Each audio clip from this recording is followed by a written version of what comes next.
Si Pablo na alipin ng Diyos at apostol ni Jesucristo ayon sa pananampalataya ng mga inirang ng Diyos at sa pagkaalam ng katotohanan na ayon sa kabanalan. Ni Simon Pedro, tipo ni apostol ni Jesucristo, kadagiti na iraman at kami na pinapatid ang mga mati. Tingnan si Diyos tayo ngayon mga isalakan ni Jesucristo. Si Judas na alipin ni Jesucristo at kapatid ni Santiago sa mga tinawag na minamahal sa Diyos Ama at iningatan para kay Jesucristo. Ay maraming naman banal na makapangyarihan sa lahat. Amen. Maraming salamat sa iyo sa pagkakataon nito na mabasa ang iyong salita. Hinihiling po namin, Panginoon, na iyong bendisyonan ng ito sa aming mga buhay. Amen. Upang maging isa kaming alipin mo na karapat-dapat sa iyong gawain, Panginoon, ng aming Diyos. Kaya sa mga oras na ito, ang pinagtatawagin, ang aming gawain ito na kayo po ang manguna sa Panginoon ng Espiritu Santo. Kayo po tumulong sa bawat isa. Amen. Naway ako hindi pa tumanggap sa iyo, Panginoon, ay tatanong siya. Amen.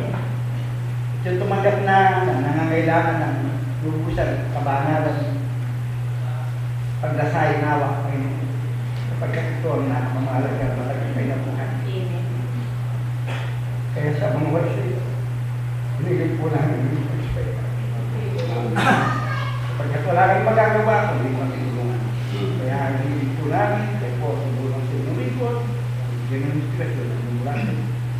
Pangalan po namin pinisus, kaya Amen. Ang pamagat na tinitay na kapatid sa mahal ko, pinamagatan ko, sanctify, siya tanong ka. Banal na lingkod ng Diyos.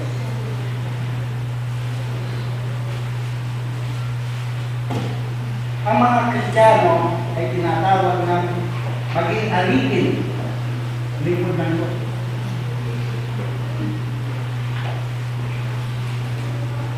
Ang alipin lingkod ay nangangahulugan siya ay pag-aari ng iba. At wala nang pag-aari sa kanyang sarili. Binuturing niya ang kanyang sarili ay mas alaga ang iba kaysa kanyang sarili. Wala nang mang pag-aari para sa kanyang sarili ang isang Kristiyano. Hindi ko sabihin, mas niyang binibigyan ng importansya ang iba kaysa kanyang sarili sapagkat siya ay alipin ng Diyos. Ang alipin ay hindi mataas sa kanyang Panginoon.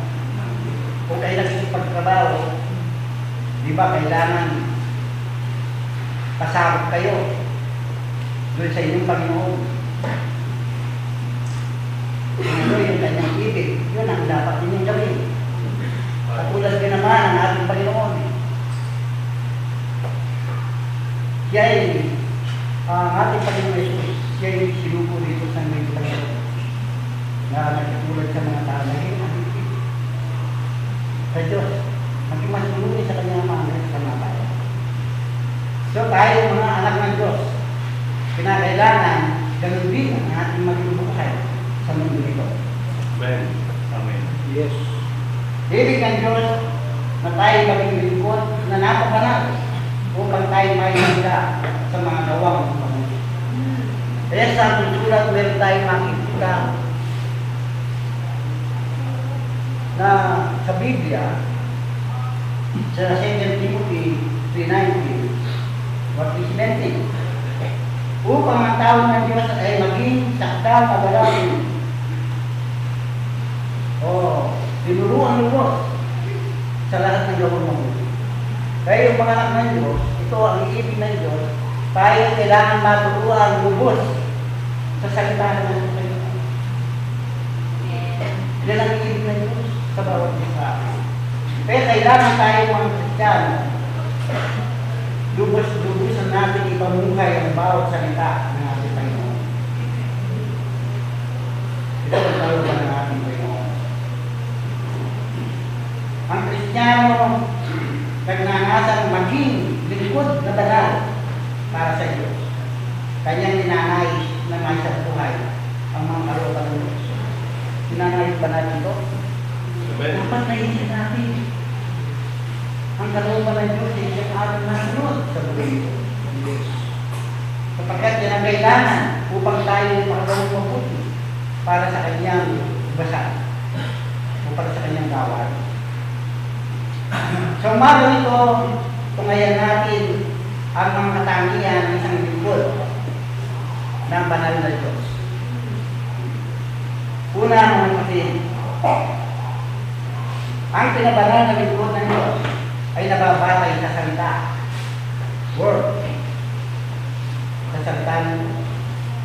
Meron siyang matuwid na pundasyon. Maganda ang kanyang pagkatayo. Meron natin talaga sa buhay nito. Makasalig sa salita ng Diyos ang kanyang buhay. Kaya kung ano man ang sinasalita ng ating Panginoon, hindi ng kanyang pinagbubuhay, yung hindi lang nakikita ng mga tao na talagang sinasabuhay niya ang mga salita ng ating Panginoon. Kapatid, yan ang kailangan. Nakatayo siya sa ibabaw ng bato. Bato, yung sinasabi ng bato sa pagkat. Kung tayo nakatayo sa bato, yaan, ay sabi nga sa Biblia, meron na sabihan. Kung basahin mo itong Mateo 7:24, 27, ito matatag na tunay. Nakatayo sa ibabaw ng bato. Kaya ika nga sa Matthew 7:24-27, kaya ang bawat tumirinig ng aking mga salitang ito at ginaganap ay matutulad sa isang taong matalino na itinayo ang kanyang bahay sa ibabaw ng bato. At lumagpak ang ulan at umahak. At umihip ang mga hangin at tinampas ang bahay na iyon at hindi nabagsa sapagkat siya'y nakatayo sa matigas na bato. Mga kapatid, kung talagang tayo mamumuhay sa kalooban ng ating Panginoon, kung darating man ang mga pagsubok, mga bagyo ng buhay, hindi tayo babagsak. Bakit? Sapagkat nakatayo tayo sa matigas na bato. Kaya yan ang pananampalataya natin. Kaya kailangan maging matatag ang ating buhay spiritual. Sabi nga, ang bawat lumirinig ng aking mga salita ito, magiging matagumpay ng buhay kung sinamubuhay ito. Kaya kailangan may salit tayo sa magandang pundasyon. Para sa kayo, kung dahil man tukso at pagsubok, hindi tayo matutulungan. Huwag natin tularan ang mga iba. Sinasabi ng mga iba sa mga Kristiyanos, minsan mayroong mahina. Nakatayo yung iba sa mga buhangina. Huwag natin maging gano'n ang ating buhay. Sabi nga ng Biblia, ang bawat bumirinig ng aking mga salita nito at hindi kinaganap, matutulad sa isang mamang na tinayo ang kanyang bahay sa buhanginan. Ganun ba naman natin pananampalataya? Nakatayo sa buhanginan. Kailangan, hindi. Kailangan doon sa matigas na bato, may tayo ang aking buhay spiritual. Yes, kapatid. Sapagkat kung sa buhanginan ay tayo, lumagpak ang mula, sabi nga ng Biblia dito, at bumaha. At hindi pang malakas na hangin. At nagba at bumagsak at sa kilakilabot ang kanyang pagkabagsak. Kaya kung nakatayo tayo sa buhanginan, nakikita mo, pagka nakita mo bumagsak talaga ka kilakilabot, umisan din na sila makapagbalik sa Panginoon. Bakit? Isang buhay na eh. Kaya kailangan patuloy patuloy tayo yung magiging pundasyon ng ating buhay spiritual sa ating Panginoon. Yan ang kailangan ng bawat Kristiyano sa mundo ito. Nang sa gayon, hindi siya mapapahamak. Kundi siya makapanatili, matibay sa kanyang buhay spiritual, anumang mangyari, ang kanyang pananampalataya ay patuloy na lumalago. Yan ang kalooban ng ating Panginoon. Mga kapatid, yan ang kalooban ng Diyos sa bawat isa sa atin na dapat mabuhay tayo gano'n. Nakabatay ang pananampalataya kay Kristo. Kailangan nakabatay ang ating pananampalataya kay Kristo. Sinasabi ng sa sulat, kaya nga ang paniniwala ng gagaling sa pakikinig at ang pakikinig sa pamagitan ng salita ni Kristo. Kaya naman napapakinggan mo sa salita ng ating Panginoon, pinananampalatayanan mo. Maniwala ka. Huwag kang magduda, huwag kang mag-alinlangan. Maging sa mga hindi pa Kristiyano, kung ikaw ay nasa kasalanan ka, napakinggan mo ang Ebanghelyo, narinig mo ang salita ng ating Panginoon na kailangan pala ang tao ay magsisi sa kanyang kasalanan upang mapatawad, kailangan sa pagkakayanan mo yun. Lapitan mo ang ating Panginoon. Tanggapin mo siya sa iyong buhay. Alam mo, pagka pinagsisiyan mo ang iyong kasalanan, meron yung pangako ng pagpapatawad. Pagpapatawarin ka. At hindi ka lang patatawarin, kundi babaguhin ang Espiritu Santo ang iyong buhay. Yan ang kalooban ng ating Panginoon.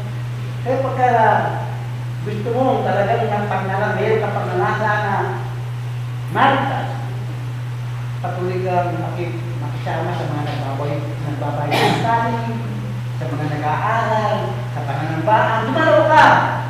Kung sabihin na hindi naman ako kita, kasi paano ka mahaligtas kung hindi ka dadako sa kapilya? Kaya sa mga pagkakatipon para mapakinggan mo ang salita ng Diyos. Kaya kailangan dumako para pakinggan mo ang salita ng Diyos sapagkat sabi nga nito, kaya nga ang paniniwala ng gagaling sa pakikinig at ang pakikinig sa pagitan ng salita ng Kristo. Pati, yan ang kailangan. Kaya yan ang kailangan ng isang tao hindi paligtas para maligtas. Sa mga Kristiyano naman, mga kapatid, ito ang kailangan palagi tayo makinig sa salita ng ating Panginoon. Nang sa gayon, yung mga salita ito ating panampalatayanan at mayroong magagawang mabuti sa ating buhay. Yan ang pagkakas ng Diyos. Gusto mong mapapanan, nandito mo rin mapapakinggan mo sa salita ng ating Panginoon paano paraan. Kapatid, yan ang kalooban ng ating Panginoon. Kalawa, ang pinabanal na lingkod ng Diyos ay lumalakad sa katotohanan. Kailangan lumakad tayo sa katotohanan. Hindi tayo lalakad sa mababang turo. Hindi tayo kailangan lumakad sa mga turo na nasa sekta ng reliyon na itinayo ng tao. Nakadampot-dampot. Minsan may katotohanan, minsan walang katotohanan ang mga sinasabi. Hindi gano'n.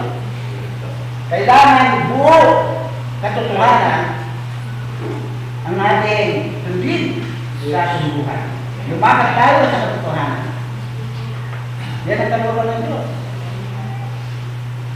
Lumakad tayo na may takot sa Diyos. Kailangan may takot ka sa iyong paglakad. Sabi nga niya ito rin. Ito ang bulan ng tao, matakot sa Diyos at sundin ang kanyang mga utos. Sapagkat ito ang bulan ng tao. Sapagkat darating ang panahon, dadalhin ng Diyos ang bawat gawa sa kahatulan. Pati na yung mga mubling bagay natin ginawa. Kaya kailangan tayo ng mga ng Diyos pagkaroon tayo takot sa Kanya. Ibig sabihin takot, yung banal na takot. Yung banal na takot, may takot kang labagin at hindi sundin ang mga salita ng Diyos. Yung panuntunan ng Diyos, yung rules na kailangan ibuhin natin, sundin namin sa ating mga buhay natin. Amen. Yan ang kalooban ng aming Panginoon. Lumakad na may takot sa Diyos. Lumakad sa kalooban ng Diyos. Ano na yung kalooban ng Diyos? Pagkatapos na Sinasabi na sa Biblia,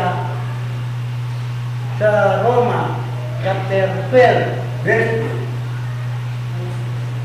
2. Sinabi niya, huwag kayong magkiayon sa sanlibutan ito, kundi mag-iba kayo ng pag-iisip upang mapatunayan ninyo kung alin ang mabuti na kaya-kaya sa kalooban ng ating Panginoon.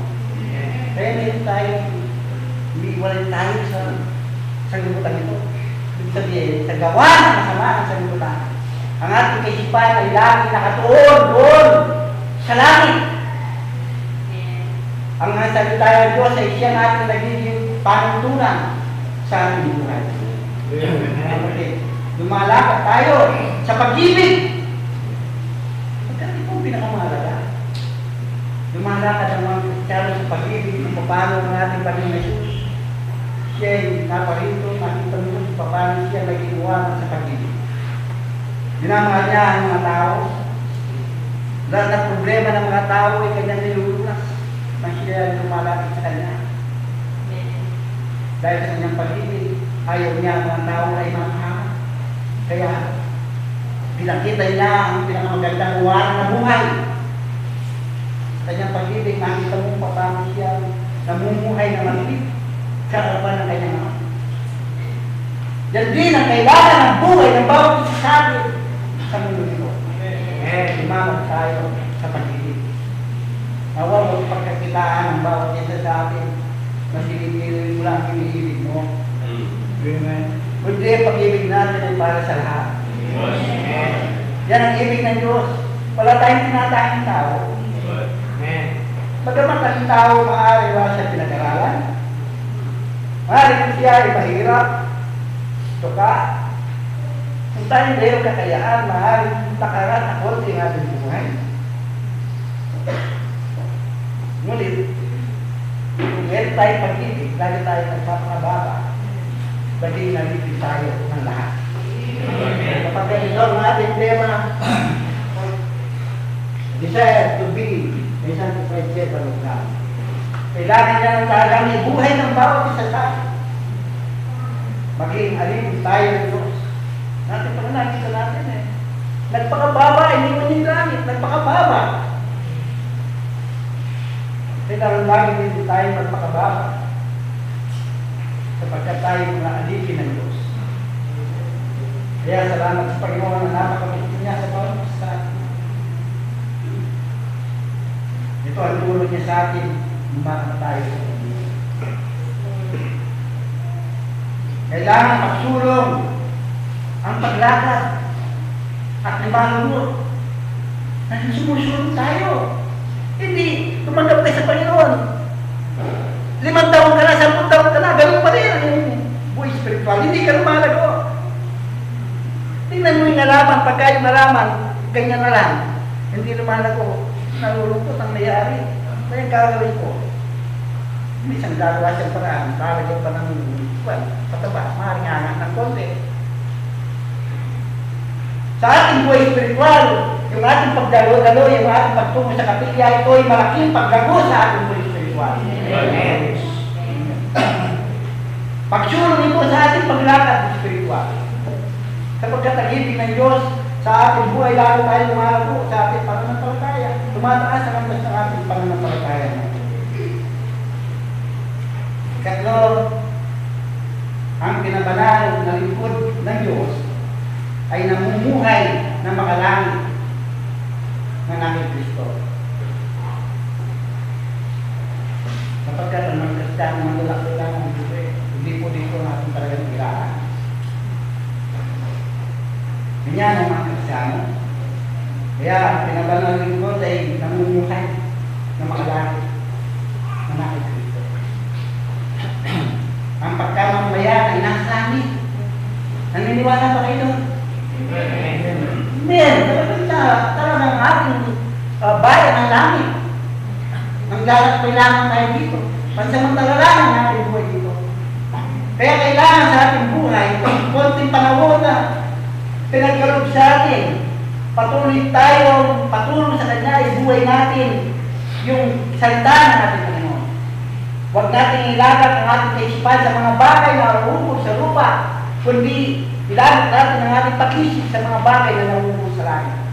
Yan ang tumatagal. Kasi yung mga iba, dito na nakatuon ang lagi ka ng pag-isip. Pagdating ng umaga, parang ano? Kaya na tayo. Parang bago isusud na susud. Bakit? Hinahanap nila mga lupa. Kailangan hindi ganoon. Kailangan maging makalalit ang ating pananaw. Hanapin natin kung hindi kailangan ng Biblia yung mga bagay na kita. Sa kinalulungan ng Diyos. Sa ating pamumuhay na may kabanalan dito, yan ang parang nakaraan. Pinakrak na natin o yung katangian na kailangan maging buhay natin sa langit. Kaya dito sa lupa. Kailangan, ito ang ating tema ito ay mama sa atin, ayusin natin ang lubusang pagpapakawalan. Kapatid, yan ang kalooban ng Diyos. Kailangan magkaroon tayo ng magnanais sa mga bagay na yan. Hindi tayo nakikiyon sa liputan ito. Ang mga Kristiyano hindi sumaayon. Sumasayon sa gawa ng sanlibutan. Kapatid, ano yung gawa ng sanlibutan? Hindi dinidentahan ng sanlibutan kung anong buhay niya.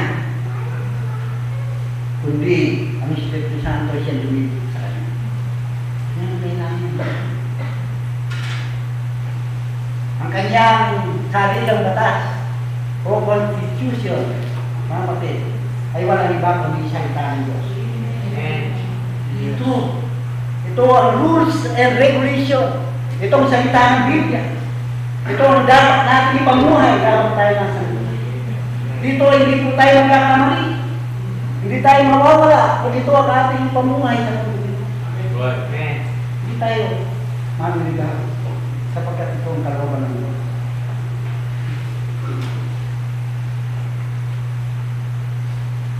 Ang kaisipan ng mga anak ng Diyos ay kailangan natin sa langit. Nagsusumikap na may pakita ang makalangit na pamumuhay. Kailangan natin ito. Hindi lamang sa bayan, kung ikaw nasa kusina, kung ikaw nagtatrabaho, nag-aaral, estudyante, kailangan itong makita sa inyo. Namumuhay ka sa buhay nito na talagang ikaw ay sa Diyos. Mga kapatid. Umaasa ng lagi sa Diyos. Mga kapatid, upang madali kang sa punta. Kanya naman kailangan inaasahan mo Diyos hindi umaasa sa iyong sarili. Sapagkat wala tayong kaya sa ating sarili. Wala. Kaya kailangan patuloy tayo umasa sa Diyos upang madali natin ang sanukutan ito. Yung pero dyan, 4-4, kung basahin din yan, yan yung makikita. Kailangan isang Kristiyano maging matatag. Ang kalaban ay laging nag-aanap ng nasisila, kaya lumapa tayo. Di ba, diablo, parati siyang mga kalayo ngayon, naupos sa kaupos yan, tinutok sa kayo. Yung anong pinag-iisip niya, maayos siya masisila. Ngayon, kung kailangan, huwag tayong masila. Huwag tayong pasila, taboy natin. Ang kalaban na yan. Sapagkat wala siyang kaya mas maganda, mas malakas ang ating pinakakapitan sa ating buhay. Kapatid yan ang kalooban ng ating Panginoon. Kaya, tayo mga anak ng Diyos, mga kapatid, kailangan patuloy tayo umasa sa ating Panginoon. Ikapat, ang pinabanal na lingkod ng Diyos ay laging nag-aabang ng pagbabalik ng Panginoong Kristo. Nag-iisip ba kayo? Nag-aabang ba kayo sa pagbabalik ng ating Panginoon? Kung nag-aabang ka, ibig mo na maging karapat dapat ka umarap sa Kanya pagdating niya. Ang iyong buhay talagang pinamumuhay mo sa salita ng Panginoon. Tayo hinintay mo baka darating na siya. Baka datnan ka, hindi karapat dapat.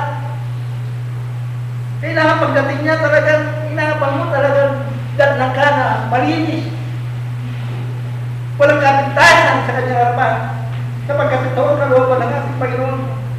Kaya si Pablo sabi niya, pinamamalit niya sa mga Kristiyano sa kanilang kaibigan na lubusan ng mga buhay. Para sa kayo, kung dapat ng mga Panginoon, maging dapat sila sa Diyos. Kaya sabi niya, ingatan ninyo ang katawan, ang iyong espiritu at kaluluwa sa pagdating ng ating Panginoon. Kaya kung tayo talagang nag-aabang sa pagdating ng ating Panginoon, gusto natin maayos ang ating buhay spiritual. Sa pagdating. Kung hindi man siya darating sa ating paghintay, sigurado naman darating yung kamatayan. Di ba? Darating yung kamatayan. Kung halimbawa, mamaya darating na ang ating Panginoon. At datnan ka, karatang-datang ka naman. Yung niranasan niya, mangyari sa atin, buhay, ginawa mo na ba? Nagnasa ka na ba? Nalubos ang mapapanal? Kung hindi, kayo pa. Kaya kung dumating, mamaya, huli na hala. Kung hindi mo ibinigay na lubusan ang buhay mo sa Panginoon, hindi ka nagkaroon ng pananasa na masatisfied na alipin ng Diyos. Kumusta ka? May dumating ang kamatayan. Kumusta ka? Mga kapatid, napakamalagay kung ating buhay. Pag natin isayangin ito. Kunti panahon lang ating buhay dito sa lupa. Kaya kailangan ng mga anak ng Diyos bilang servant niya, bilang alipin niya, patuloy tayo ang kasama sa ating pinangaan na Panginoon. Yan ang kalooban ng Diyos.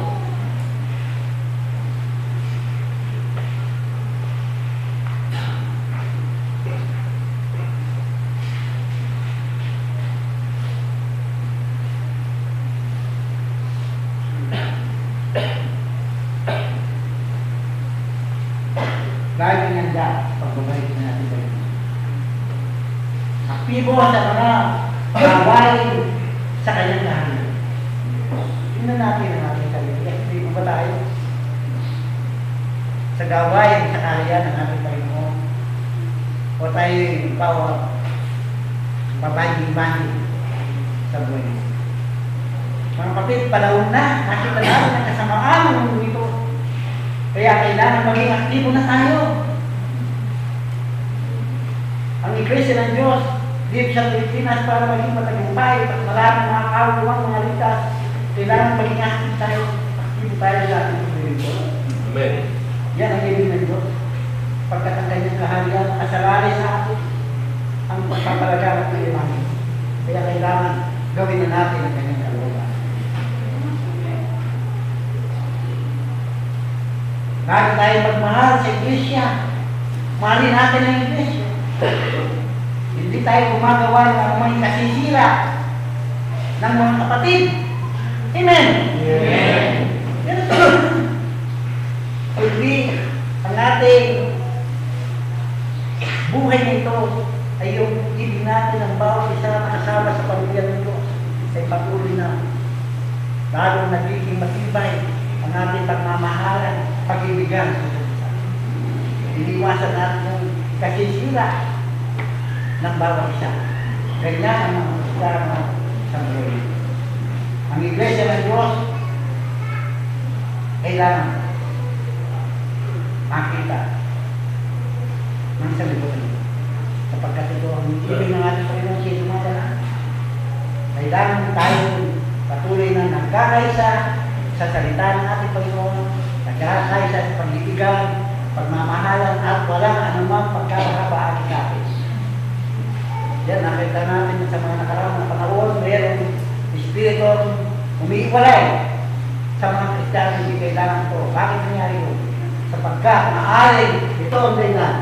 Hindi naglasang, lubusan, masatisfied, servant of God. Yan ang nangyari. Kaya sumisi, umiiwalay. Pero talagang buhay ng bawat isa sa atin ang ating temang yan. Sasabihin ko sa inyo, ito ang matagumpay ng buhay. Ito ang talagang kailangan ng bawat isa sa atin. Kung ito'y nasa atin, baka pamuhay tayo na may matagumpay na buhay dito sa lupa ito at magagamit tayo lalo sa lalong kalagayan ng Ebanghelyo at marami pang mga kaluluwang maparagdag sa kanyang Iglesia. Kaya kailangan mga kapatid itong ating temang ito, kailangan maibigyan. Amen? Amen.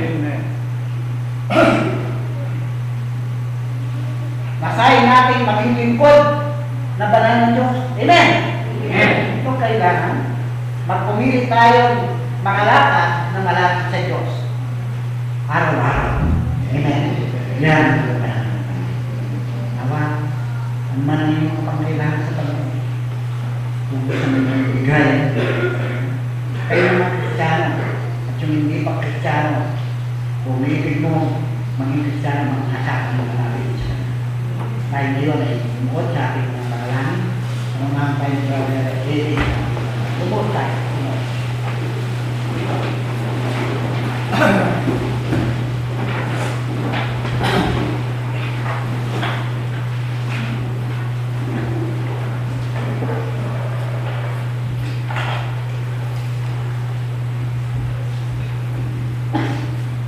Amen. Ang Diyos na kapangyarihan sa lahat. Panginoon, salamat po sa mga ito na iyong inumpisa, Panginoon. Ang gawain ito ay pinalak ng Panginoon. Una ay ito, pinapasalaman ng iyong pagbilingan sa mga kapatiran na kalipas na malalay ng mga Panginoon na malahati. Yan din pa yung mga kapatid na galing sa Amerika na kaya po na sila na magbibigay sa inspirasyon tayo.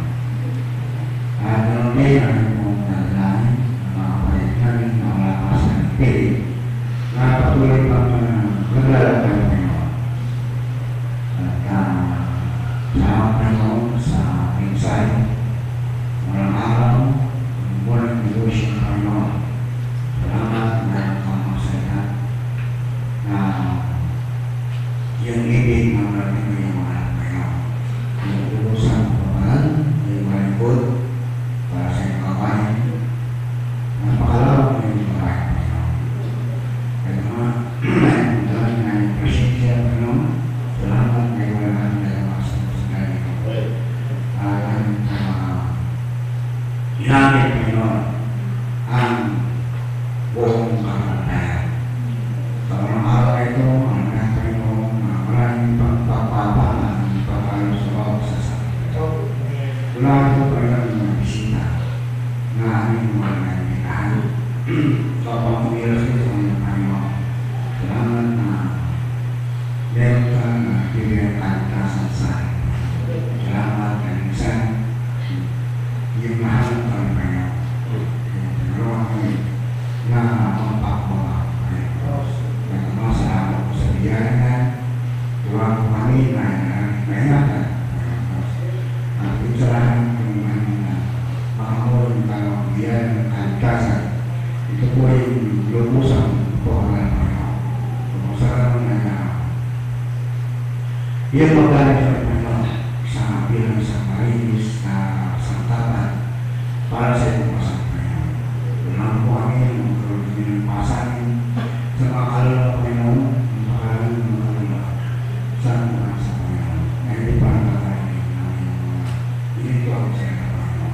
Kaya kumakaming mga paglingkod, mayroon ka ng tulong ng Panginoon ay mga Panginoon ang malalim na pagmamahal sa mga kalala. Hindi ako kami ang pag-ibig. Sayang mga mahal sa buhay. Hindi ako tumatanggal. Sayang mahal. Sayang mga magulang. Sayang mga kapatid. Sayang mga kapapahan. Nabigyan po kami Panginoon Diyos ng karoon na nagkakalit sa ito. Pausahan ng Panginoon ay pausahan natin na sa amin. Hindi kami Panginoon ang nakikinig na. Kundi kayo Panginoon ang siya nagiging sa amin mga kapatid. Kaya naman salamat po sa conviction na ito na kautong Panginoon ay aming nilaraw sa ganito kaway. Salamat Panginoon. Napakaganda ang conviction na kayo. Sapagkat dito po ay aming naigarin ng Panginoon. Ang aming kalalagay ng Espiritu. Salamat mga Panginoon sa inyong kawain. Dito namin nagagawa Panginoon ang